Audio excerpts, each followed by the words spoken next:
Assalamualaikum warahmatullahi wabarakatuh.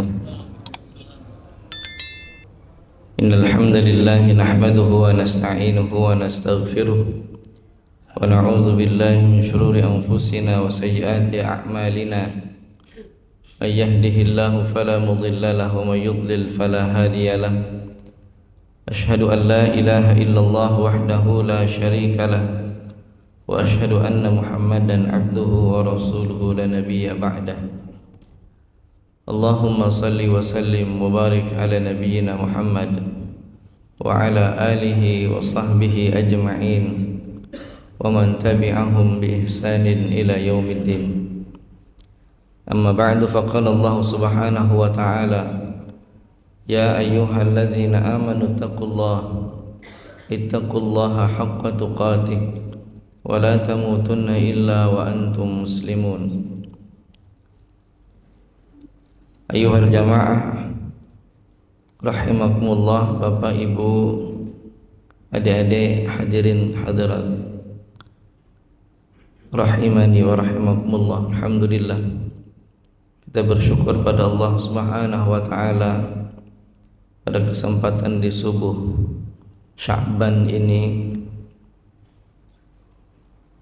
kita kembali dipertemukan Allah di majelis ilmu, di tempat yang mulia, dalam suasana yang indah, mengawali pagi ini dengan ketaatan kepada Allah Subhanahu wa taala. Semoga Allah Subhanahu wa taala meridai setiap langkah dan ibadah kita. Salawat dan salam senantiasa tercurahkan kepada junjungan kita Nabi Muhammad sallallahu alaihi wasallam, kepada keluarga beliau, sahabat dan segenap pengikutnya yang istiqamah dalam meniti jejak langkah beliau hingga akhir zaman. Bapak Ibu hadirin jamaah rahimakumullah, ada satu ayat yang menjadi renungan bagi kita semua atas apa yang terjadi di tengah kondisi keumatan dan bangsa kita hari ini. Di dalam surah Al-An'am ayat 129,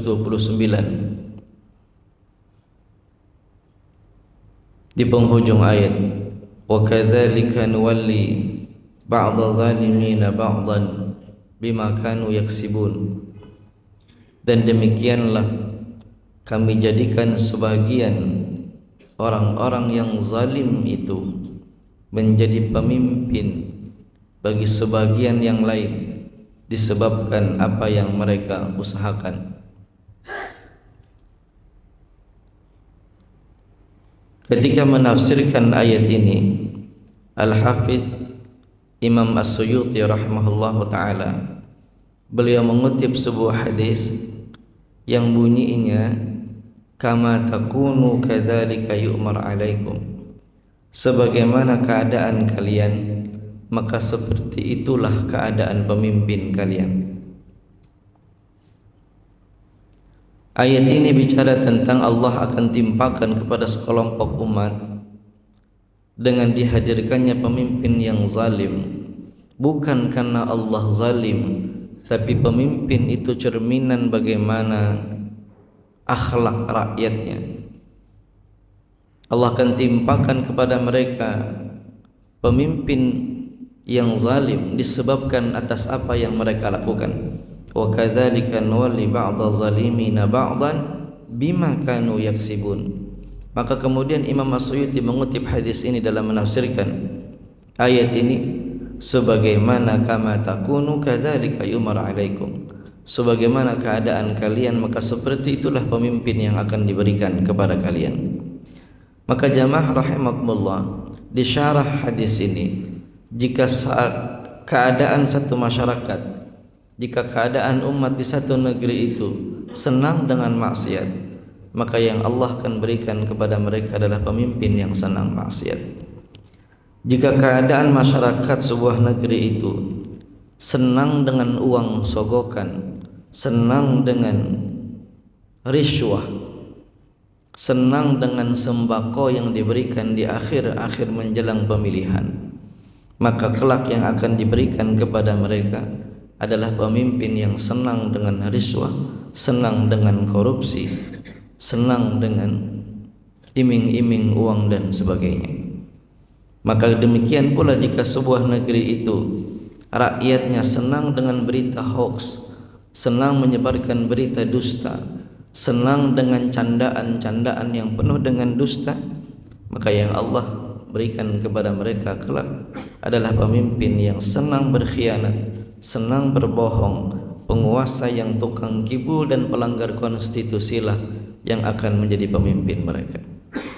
Karena itulah maka seorang salaful ummah Amash rahimahullah pernah berkata, "Idza fasadan nas umira alaihim syiraruhum." Apabila rusak masyarakatnya, maka yang akan menjadi pemimpin adalah yang paling buruk di tengah-tengah mereka. Idza fasadan nas umira alaihim syiraruhum. Apabila masyarakat itu telah rusak, maka yang jadi pemimpin adalah yang paling buruk di tengah-tengah mereka. Jamaah rahimakumullah, karena itulah maka ini menjadi evaluasi bagi kita bersama bahwa pimpinan itu atau pemimpin penguasa itu adalah cerminan dari apa yang terjadi di masyarakatnya. Tetapi kalau kita baca siklusnya, Imam Al-Ghazali rahimahullahu ta'ala mengingatkan kepada kita semua bahwa siklus kerusakan ini kita boleh perhatikan. Apabila rusak fasadur ra'iyah bifasadil umara atau bifasadil muluk, rusaknya rakyat itu, rusaknya keadaan masyarakat itu disebabkan oleh rusaknya akhlak para pemimpinnya, disebabkan rusaknya akhlak para penguasanya. Wa fasadul umara au fasadil muluk bifasadil ulama, dan rusaknya para pemimpin itu disebabkan oleh karena rusaknya para ulamanya, rusaknya para cendekianya, rusaknya para ilmuwan dan bijaksananya. Dan kenapa kemudian ulama itu rusak? Bi istilahil hubbid dunya wal jah. Rusaknya ulama itu disebabkan karena mereka terjajah oleh kepentingan dunia dan kedudukannya. Karena itulah maka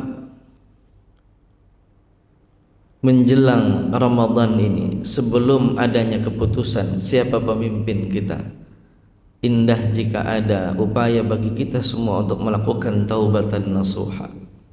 Kita perbaiki hati-hati kita, kita perbaiki akhlak-akhlak kita, karena dengan perbaikan-perbaikan itu semoga Allah berikan kepada kita pemimpin terbaik di tengah-tengah kita. Jamaah rahimakumullah, lalu muncul pertanyaan kemudian, jika hal ini tetap terjadi, apa yang salah dengan keadaan negeri ini? Tentu kalau menilik daripada siklus yang disebutkan oleh Imam Al-Ghazali, maka yang berawal yang harus diperbaiki adalah para ulamanya, adalah para. Itulah kenapa Rasulullah sallallahu alaihi wasallam sering mewanti-wanti kepada para ulama, atau bahkan kemudian di banyak qaulnya para salaful ummah, mereka memberikan nasihat kepada para ulama, para alim, para cendekia, para profesional untuk tidak terjebak pada pusaran kekuasaan. Kita perhatikan beberapa qaul, di antaranya Abu Hurairah radhiyallahu an pernah berkata, "Laisa syai'un adarru bihadhihi al-ummah min salas, hubbid dunya wad darahim wa hubbir riyasati wa ityani babi sultan." Tidak ada perkara yang lebih membahayakan bagi umat ini daripada tiga aspek, daripada tiga hal. Yang pertama, hubbid dunya, cintanya kepada dunia, wad darahim, dan dirham, wa hubbir riyasah, dan cinta akan kekuasaan, wa ityan babi sultan, dan ulama yang mendatangi pintu-pintu kekuasaan. Jadi kata Abu Hurairah radhiyallahu an, tidak ada yang lebih berbahaya bagi keadaan masyarakat ini melainkan pada tiga hal. Jika masyarakat itu sudah sangat cinta dunia, dan harta benda. Apabila masyarakat itu senang dengan kekuasaan, hubir riyasah, dan kalau sudah ulamanya mengetuk pintu-pintu kekuasaan, maka inilah hal yang paling mengkhawatirkan bagi sebuah negeri. Dikatakan pula oleh Muhammad bin Maslamah yang dikutip oleh Imam Al-Ghazali di dalam Ihya Ulumuddin, az-zubabu 'ala al-'azrati ahsan min qari 'ala babi haula. Lalat yang mengerubuni kotoran itu, lalat yang mengerubuni kotoran itu lebih baik daripada para ahli-ahli Quran yang mengerubuni para penguasa. Az-zubabu 'ala al-'azrati ahsan min qari 'ala babi haula.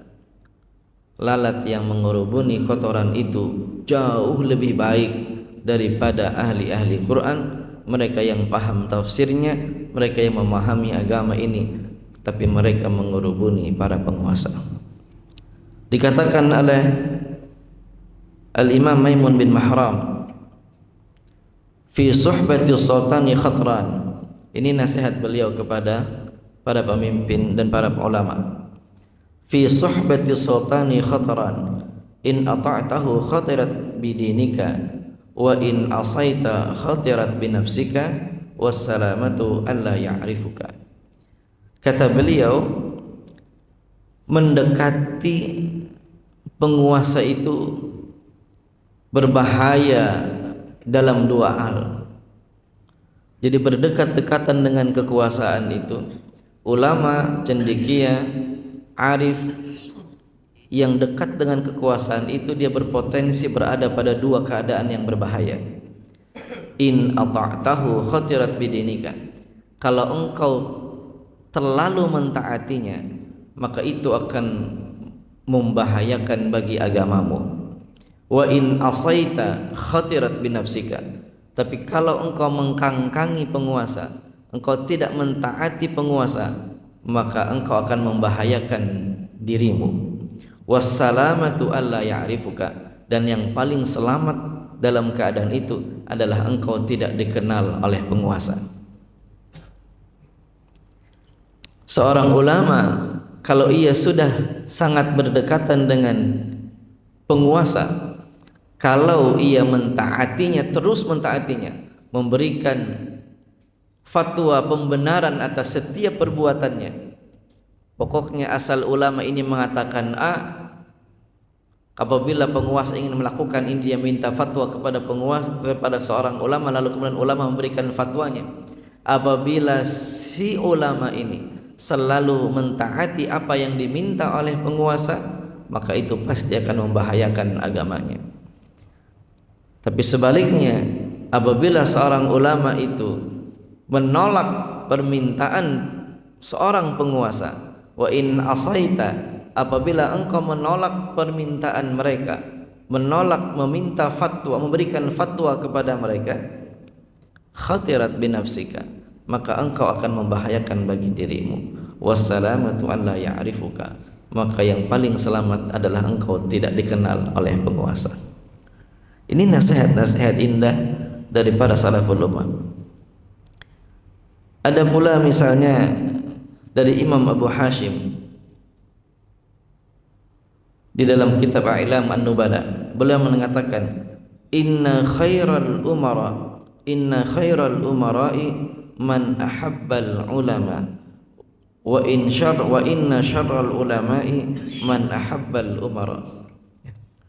Indah sekali nasihat ini. Sesungguhnya sebaik-baik penguasa itu, sebaik-baik pemimpin itu adalah yang mencintai ulama, dan seburuk-buruknya ulama adalah yang mencintai penguasa.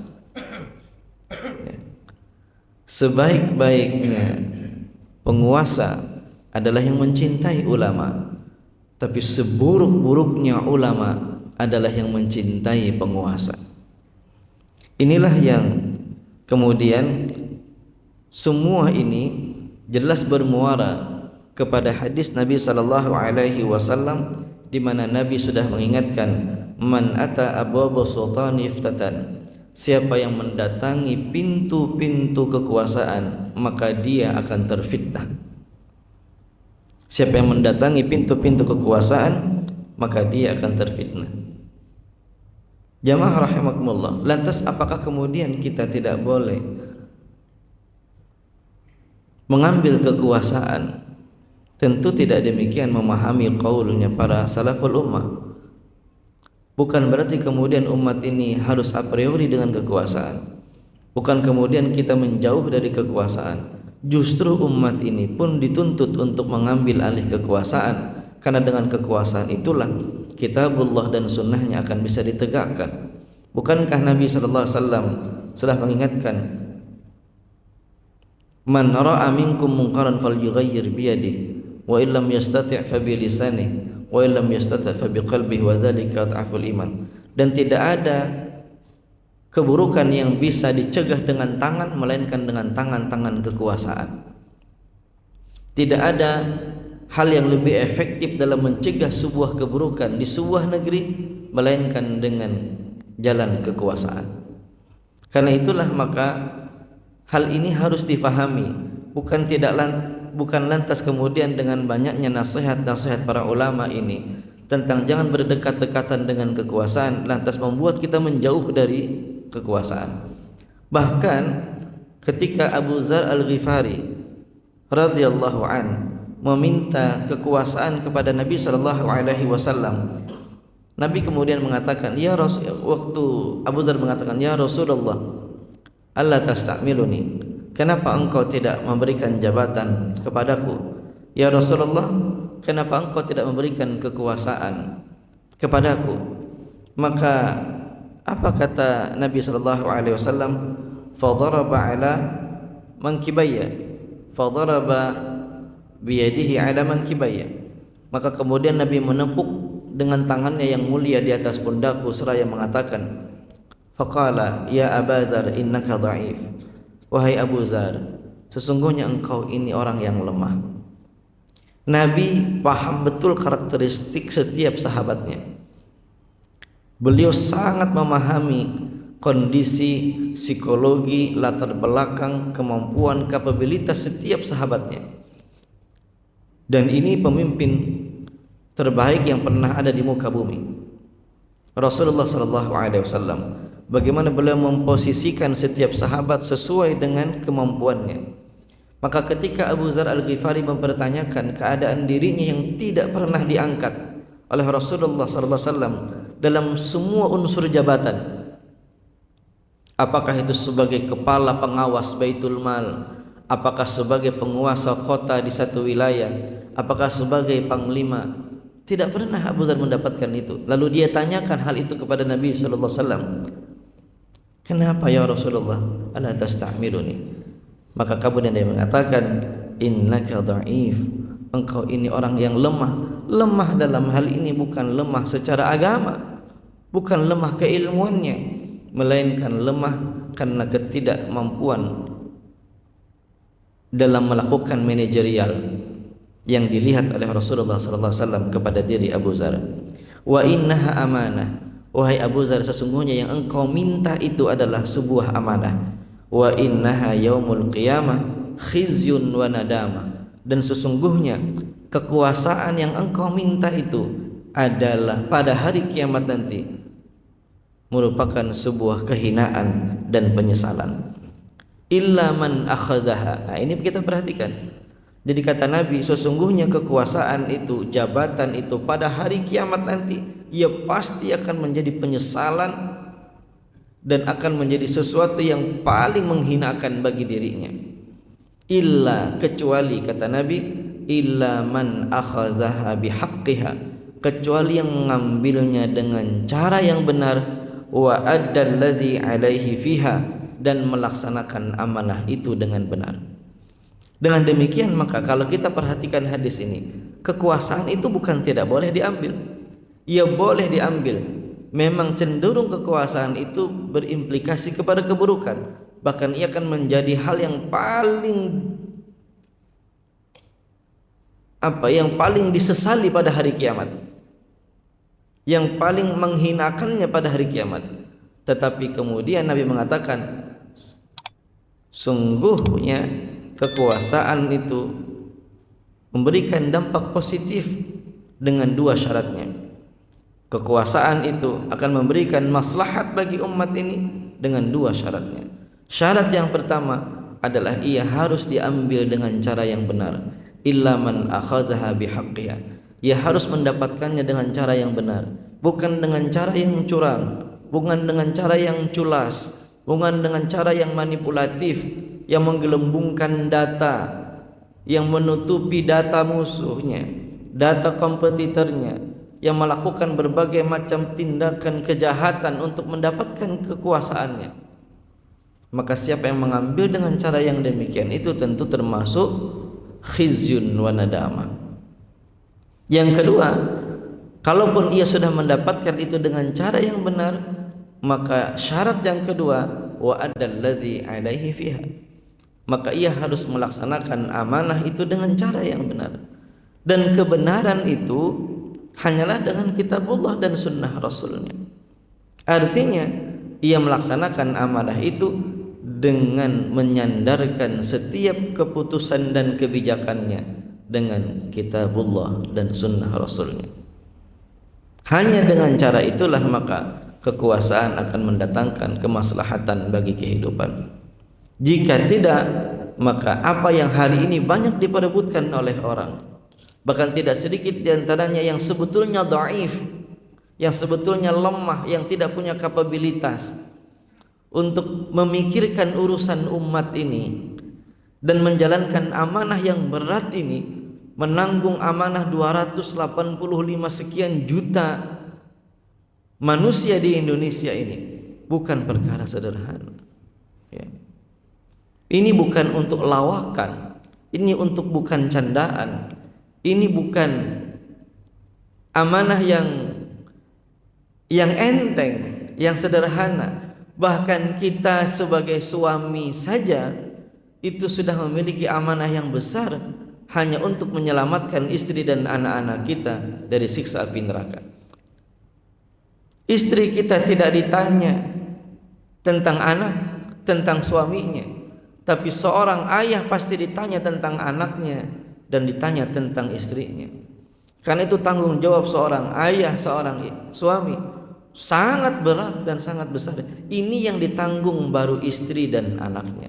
Bagaimana jika kemudian yang ditanggung pertanyaan itu terkait dengan nasib 280 juta jiwa manusia?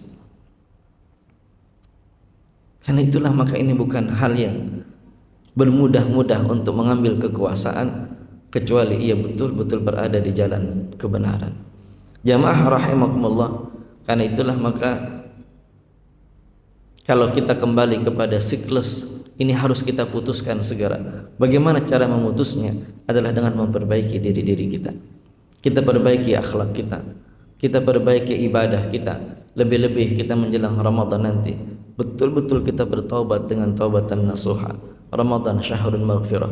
Ramadan sebulanan adalah bulan penuh ampunan. Kita memohon ampun kepada Allah Subhanahu wa taala.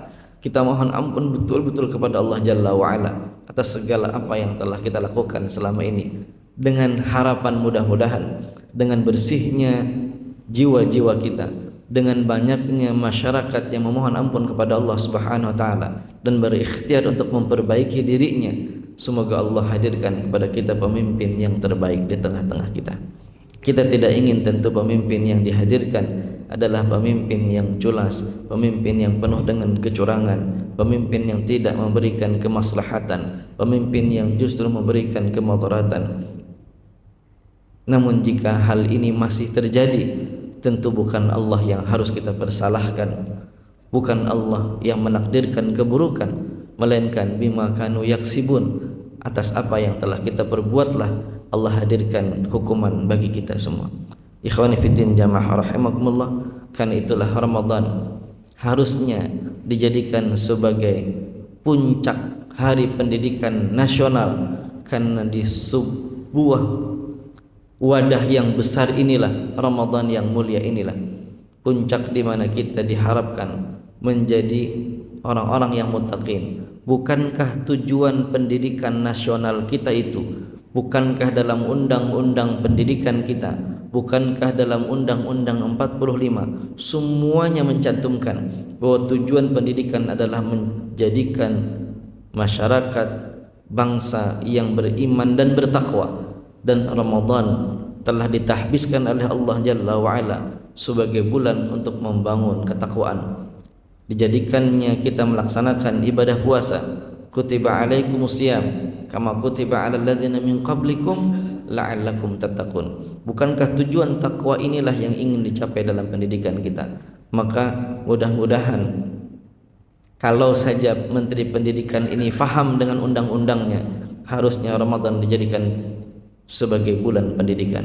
Tapi wallahu alam, ya, kembali atau tidak, bahkan yang sangat kita sesalkan, Kementerian Agama telah mengusulkan untuk menjadikan KUA sebagai tempat pernikahan untuk semua agama dan menjadikan Kementerian Agama sebagai wadah bagi semua agama. Ini tentuan historis, tentu menyelisih dan mengkhianati sejarah. Wallahu alam apa yang akan terjadi, tapi mudah-mudahan kita berharap pemimpin-pemimpin yang akan datang betul-betul pemimpin yang lurus, pemimpin yang memahami akan sejarah kehidupan umat dan bangsa ini, pemimpin yang faham akan jati dirinya, bukan kemudian pemimpin yang ingin terus berkuasa dengan menghalalkan segala cara. Hadanallahu wa iyyakum ajma'in. Subhanakallahumma wa bihamdika asyhadu an la ilaha illa anta astaghfiruka wa atubu ilaik. Walhamdulillahi rabbil alamin. Assalamualaikum warahmatullahi wabarakatuh.